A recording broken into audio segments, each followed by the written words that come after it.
Hai teman-teman semua, kali ini saya mau ngasih tips bagaimana cara memainkan gamelan, instrumen gamelan menggunakan komputer. Jadi kalau Anda tidak sempat pergi ke Banjar mau memainkan gamelan, cukup hanya dengan komputer, dengan basic software. Saya memakai Cubase dan juga Reason.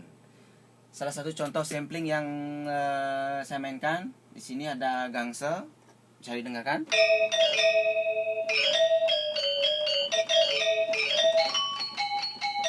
Ada juga gamelan kantil.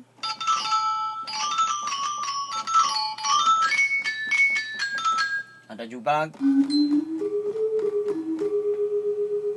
Ada juga gong dan perangkat lainnya.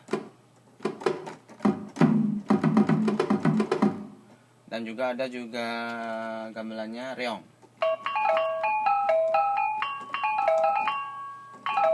Oke. Itu salah satu sampling yang saya buat.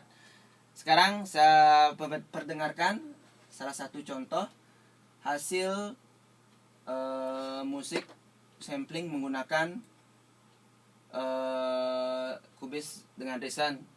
Anda mungkin tidak percaya adalah ini kreasi dari sebuah komputer, bukan menggambar di Banjar. Oke, check it out.